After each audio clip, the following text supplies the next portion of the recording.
MY समीकरण से मोह भंग, या फिर अखिलेश यादव ने बदल ली है अपनी सियासी चाल? 2027 में पीडीए करेगा कैसा कमाल? अब ये सवाल लोगों के मन में तेजी से उठने लगे हैं। जैसे जैसे चुनाव नजदीक आ रहा है वैसे वैसे अखिलेश यादव के पीडीए का विस्तार होता जा रहा है, लेकिन अन्य जातियों से बढ़ता प्रेम कहीं एमवाय को दूर तो नहीं कर देगा? नमस्कार, टीवी24 नेटवर्क देख रहे हैं आप, मैं हूं आपके साथ शिखा मेहरोत्रा। उत्तर प्रदेश की राजनीति में एमवाय समीकरण ही है जिसने समाजवादी पार्टी को बिना किसी सहारे प्रदेश की सत्ता में काबिज किया।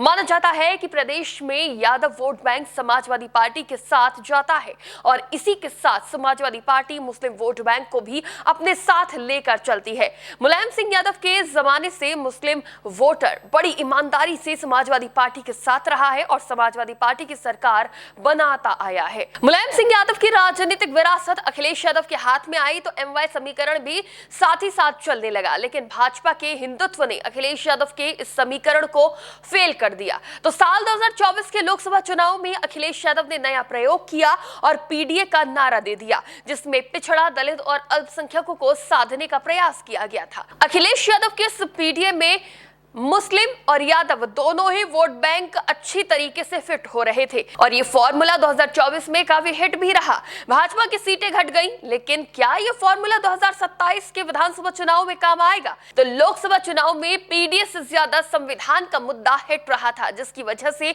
पीडीए सफल रहा। लेकिन विधानसभा चुनाव में अखिलेश यादव के पीडीए पर कई दलों की नजर है, यानी कि पिछड़ा, दलित, अल्पसंख्यक, तीनों को ही कई दल अपने अपने तरीके से अपनी ओर करने की जोर आजमाइश कर रहे हैं, जिसकी वजह से अखिलेश यादव लगातार अपने पीडीए में विस्तार कर रहे हैं। अखिलेश यादव अल्पसंख्यकों के साथ साथ आधी आबादी यानी महिलाएं, अगड़ों यानी कि ब्राह्मण और सवर्ण समाज को साधने की भी कोशिश है। इसके साथ ही अब उन्होंने अपने पीडीए में अब आदिवासियों को भी जोड़ दिया है। जी हां, आदिवासियों के सहारे भी अब वो 27 की डगर पार करने की कोशिश में नजर आ रहे हैं। जहां अखिलेश यादव ने अपने पीडीए की परिभाषा सबसे पहले पिछड़ा, दलित और अल्पसंख्यक बताई थी, तो वहीं अब इसे पिछड़ा, दलित, आदिवासी तक बता दिया है, यानी कि वो सबको साथ लेकर चलने की कोशिश कर रहे हैं ताकि 2027 की राह आसान बनाई जा सके। लेकिन कहीं सबको साथ लेकर चलने के चक्कर में कहीं वो अपनों से ही तो दूर नहीं हो जाएंगे, कहीं वो अपने सबसे भरोसेमंद एमवाय समीकरण को तो नाराज नहीं कर देंगे।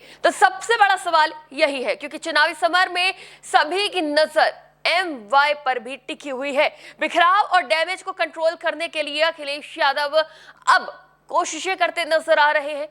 दरअसल यहां पर खतरा समाजवादी पार्टी के पारंपरिक यादव वोट बैंक से ज्यादा मुस्लिम वोट बैंक पर नजर आ रहा है। यूपी में अपनी सियासी जमीन तलाशते ओवैसी नजर आ रहे हैं। उनकी पार्टी एआईएमआईएम भी पूरी तरह से उत्तर प्रदेश में सियासी जमीन तलाशने उतर चुकी है। अखिलेश यादव के मुस्लिम वोट बैंक पर सबसे बड़ी नजर जहां ओवैसी की पार्टी एआईएमआईएम की है, जिसकी वजह से माना जा रहा है कि चुनाव के समय इसमें बड़ी टूट हो सकती है।